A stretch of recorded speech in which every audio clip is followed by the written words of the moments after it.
നമസ്കാരം. സിസ്റ്റേഴ്സ് ടോക്കീസിലേക്ക് എല്ലാ പ്രിയപ്പെട്ട കൂട്ടുകാർക്കും സ്വാഗതം. ഞാൻ മായ.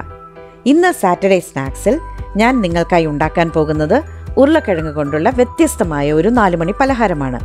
വളരെ എളുപ്പത്തിൽ തയ്യാറാക്കാൻ കഴിയുന്ന ഈ പലഹാരം എങ്ങനെ ഉണ്ടാക്കാമെന്ന് നോക്കാം. ഈ 4 മണി പലഹാരം ഉണ്ടാക്കാൻ വേണ്ട ചേരുവകൾ എന്തൊക്കെയെന്ന് നോക്കാം. ഉരുളക്കിഴങ്ങ് 2 എണ്ണം വേവിച്ച് പൊടിച്ചത്, ബ്രെഡ് ക്രംസ് 2 കപ്പ്, ഉപ്പ് ആവശ്യത്തിന്. ഫില്ലിങ്ങിനായി ഒരു ചട്നിയാണ് നമ്മളിവിടെ ഉണ്ടാക്കാൻ പോകുന്നത്. അതിന് വേണ്ട ചേരുവകൾ: ചിരകിയ തേങ്ങ, പച്ചമുളക്, ഇഞ്ചി, ചുവന്നുള്ളി അല്ലെങ്കിൽ സവാള, പിന്നെ ആവശ്യത്തിന് ഉപ്പ്.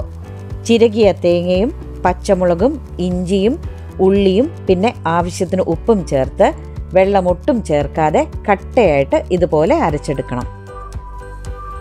ഇനി ഒരു പാത്രത്തിലേക്ക് വേവിച്ച് ഉടച്ചു വച്ചിരിക്കുന്ന ഉരുളക്കിഴങ്ങും, ഇത് ഏകദേശം 2 കപ്പോളം വരും, 2 കപ്പ് ബ്രെഡ് ക്രംസും പിന്നെ ആവശ്യത്തിന് ഉപ്പും ചേർത്ത് നല്ലതുപോലെ കട്ടയില്ലാതെ കുഴച്ചെടുക്കാം.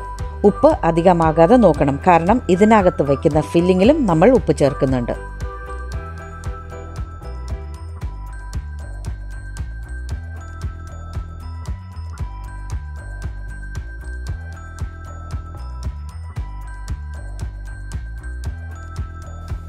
ഇനി കയ്യിൽ അല്പം വെള്ളം തേച്ച ശേഷം ബ്രെഡ് ക്രംസിൻ്റെയും ഉരുളക്കിഴങ്ങിൻ്റെ മിക്സ്ചറിൽ നിന്ന് കുറച്ചെടുത്ത് ഒന്ന് പരത്തിയ ശേഷം തയ്യാറാക്കി വച്ചിരിക്കുന്ന ചട്നിയിൽ നിന്ന് കുറച്ചെടുത്ത് അതിൻ്റെ നടുക്ക് വെച്ച് അടച്ച് ഉരുളകളായി ഉരുട്ടി വടയുടെ ഷേപ്പിലൊന്ന് പരത്തിയെടുക്കാം.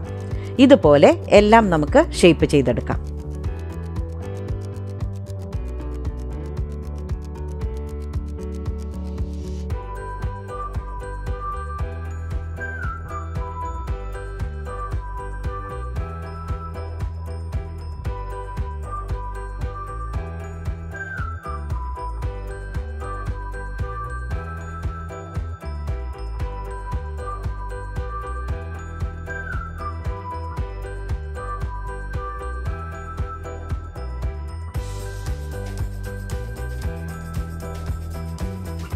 പാനിൽ 1 ടീസ്പൂൺ നെയ്യോ അല്ലെങ്കിൽ എണ്ണയോ ഒഴിച്ച് ചൂടായ ശേഷം ഷേപ്പ് ചെയ്തിരിക്കുന്ന വടകൾ അതിലിട്ട് മീഡിയം ഫ്ലെയിമിൽ ഷാലോ ഫ്രൈ ചെയ്തെടുക്കാം.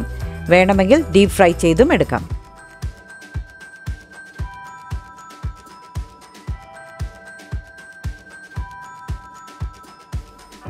ഈ വടകൾ വളരെ സോഫ്റ്റ് ആയത് കാരണം തിരിച്ചിടുമ്പോൾ പൊട്ടിപ്പോവാതെ സൂക്ഷിക്കണം.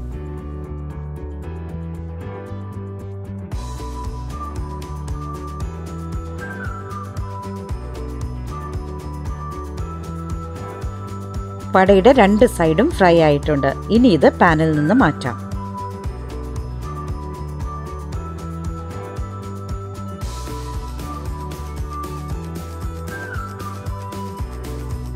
സ്വാദിഷ്ടമായ പൊട്ടാറ്റോ വടകൾ തയ്യാറായിട്ടുണ്ട്. വളരെ എളുപ്പത്തിൽ ചെയ്യാൻ പറ്റുന്ന നല്ലൊരു 4 മണി പലഹാരമാണിത്. ഈ സ്നാക്കിന് ഒരു ഡിപ്പിൻ്റെയും ആവശ്യമില്ല. എല്ലാവരും ഈ റെസിപ്പി ഒന്ന് ട്രൈ ചെയ്ത് നോക്കണം. എന്നിട്ട് നിങ്ങളുടെ വിലയേറിയ അഭിപ്രായം കമൻറ്റ് സെക്ഷനിൽ പോസ്റ്റ് ചെയ്യുകയും വേണം. നല്ലൊരു റെസിപ്പിയുമായി ഇനിയും കാണുന്നത് വരെ സ്റ്റേ സേഫ്, സ്റ്റേ ഹെൽത്തി.